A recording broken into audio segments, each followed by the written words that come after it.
Hey guys, it's me, Brody, and I wanted to talk about something really cool experience I had recently where my local theater played Mulholland Drive with a meditation beforehand. And yeah, I want to talk about it real quick because it was pretty friggin' cool. So this Friday, at 6:30, they had like a 30-minute meditation and talk before the movie at 7. David Lynch was a big believer in transcendental meditation, and it's where he got like basically all of his ideas from Mulholland Drive, really where the film came from. The head director from the Transcendental Meditation Center in Bellevue, came and gave us a talk for a while, and then we just did a silent, self-guided meditation for 15 minutes, which is basically for me, it's just like body scan stuff, mindfulness techniques, thinking, I don't know, just going into the movie after the meditation was kind of in like a dream state, a little bit uneasy, but also like weirdly comfortable, I guess.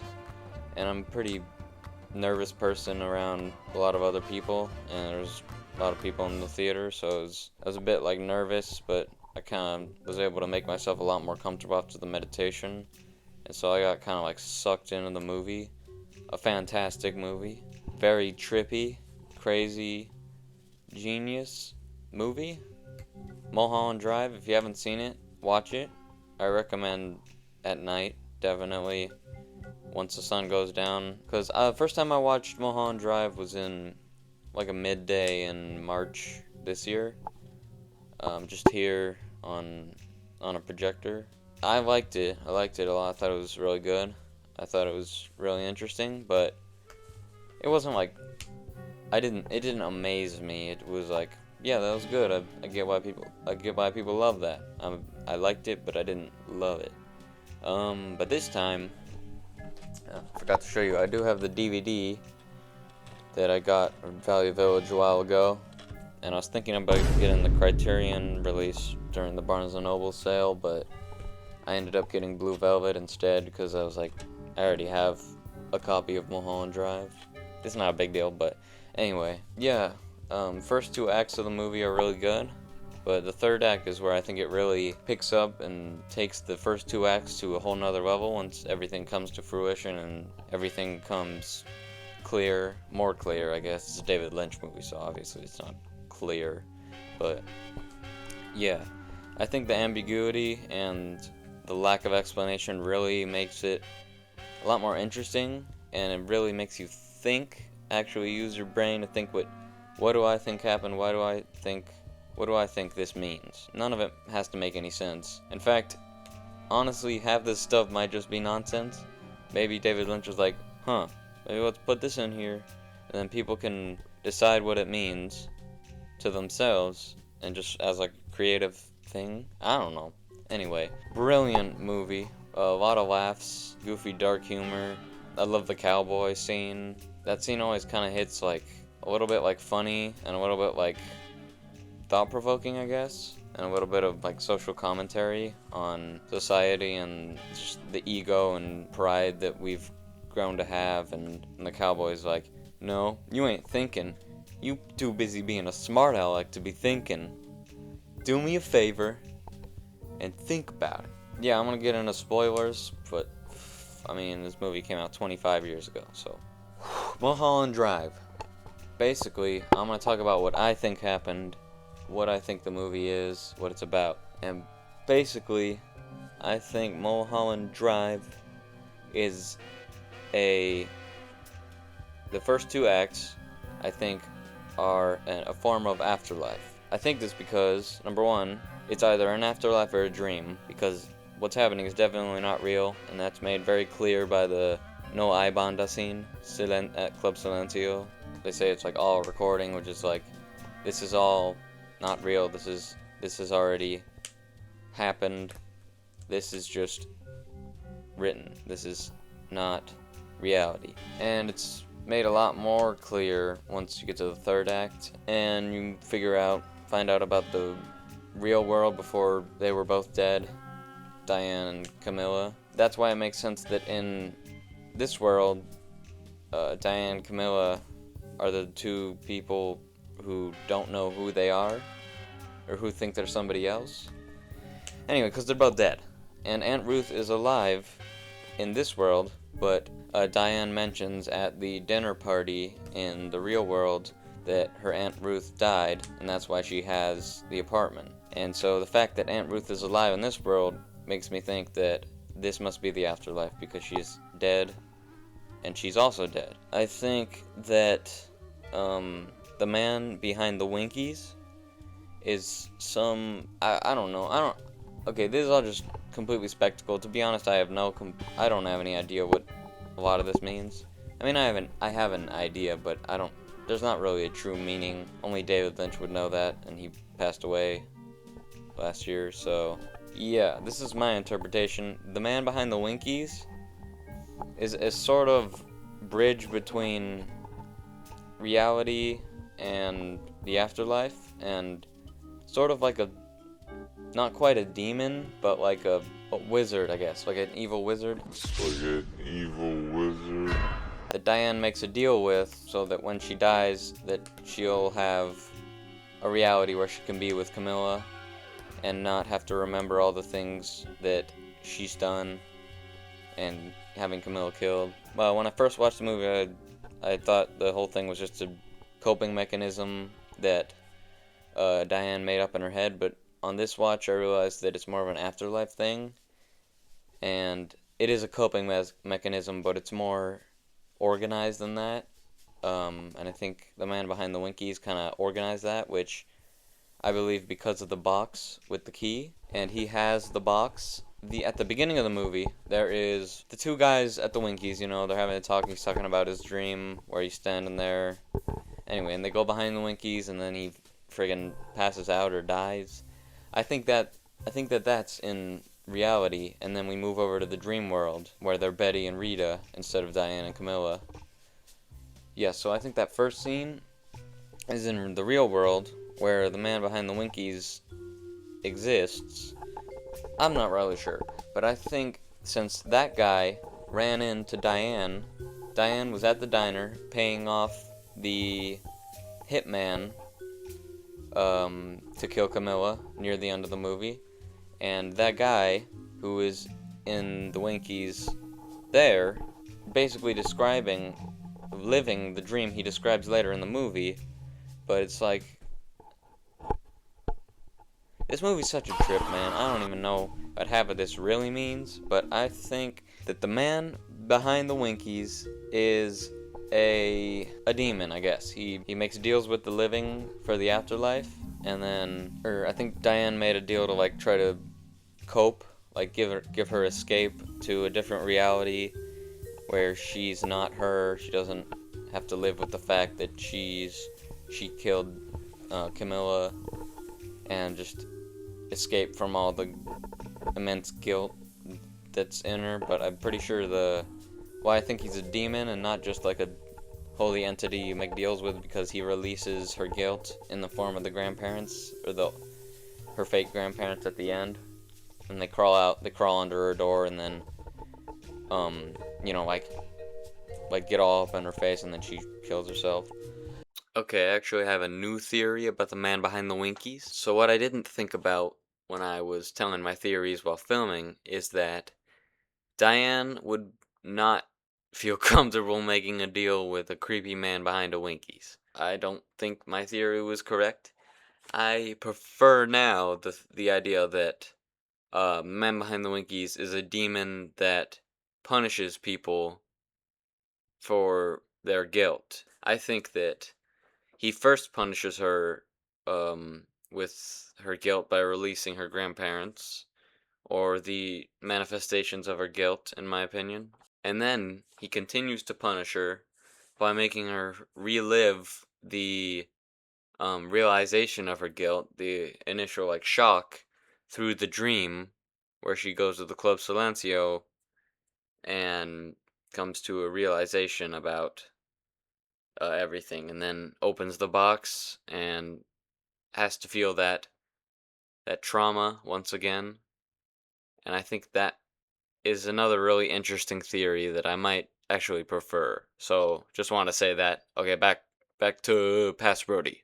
Anyway, but that scene in theaters, I was already in a dream state, just like mesmerized by the third act. It was like, it's pretty freaking devastating movie by the end. After the dinner scene especially, it just kind of like, you feel for Diane, but things just get out of hand, and then it's all goes to hell. And then the scene where the grandparents come under her door, like the very end basically, terrifying in theaters, mostly because of the sheer volume, and felt like I was on an acid trip because of the meditation and then just the nature of the movie overall.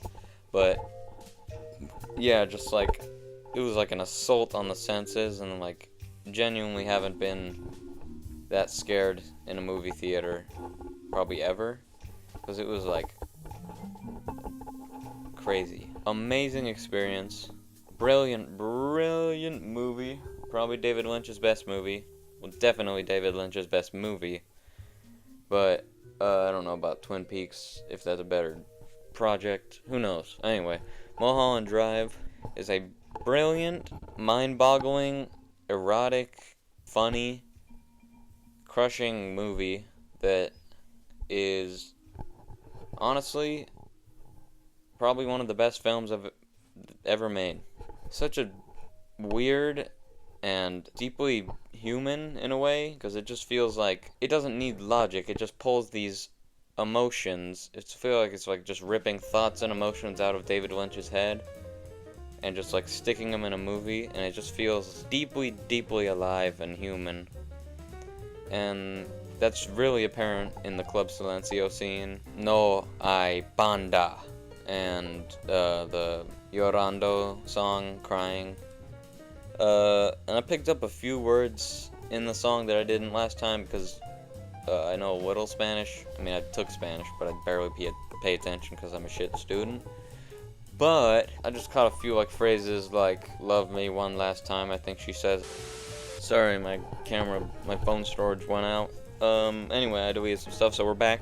Yeah, she says, no es fácil, which is, it's not easy, but I'm not that good. I'm pretty bad at Spanish. I just hear a couple things, but llorando, no es fácil, I don't remember. Anyway, the few things I catch did kind of match what I think, like, Diane's character is supposed to be like feeling, and like the guilt and the need to escape to a reality, to go back, to bring Camilla back, to stop what she's done, but there's no going back. It all comes out in the end. She can't stay in this world forever, but then of course it's a recording.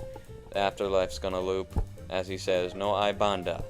This is all recorded, which I think is like this whole dream, this whole afterlife, this whole Rita and Betty thing is a repeating cycle. It's a recording. That's why all the characters, like the grandparents, they're just smiling. They're like idle when after they leave her at the airport. Anywhere where Betty and Rita are not there, or anywhere where it's not integral to the functionality of the world, like obviously Adam and the organization trying to get Camilla, the actor, into the role with Adam to bring Betty there. So yeah, it's all a dream. It's a recording. It's gonna repeat. After they find out the truth, it goes on again. And the demon, the man behind the Winkies, did not make the dream exactly how she would have wanted, I guess. But walking out of that theater after Diane shoots herself in the grandparents scene, seeing the man behind the Winkies lock up the box again, and then finally Silencio. Fuck, man. It's just so fascinating. It's not like fascinating, like, I say the movie AI, Spielberg's AI is fascinating, but I wouldn't say that movie's good.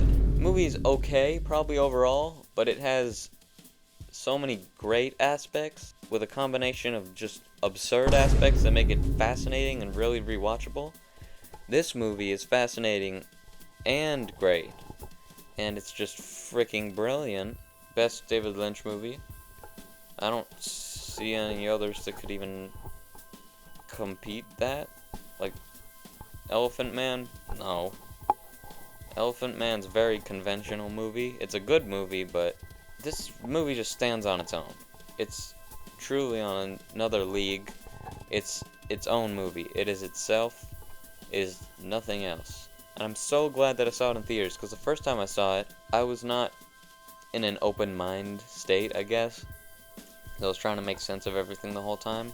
So I didn't enjoy it as much as I should have, but if you just let go and let the movie happen to you, then it'll emotionally at least make sense by the end.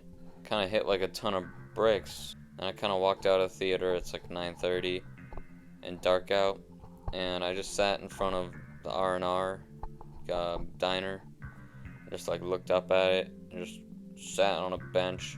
It was weird. I felt really uneasy and cathartic at the same time. I don't know. And then the next day I had this really gross, scared, uneasy feeling for the whole day. And the movie didn't scare me that much. It's not really a horror movie per se, but just psychologically pretty disturbing.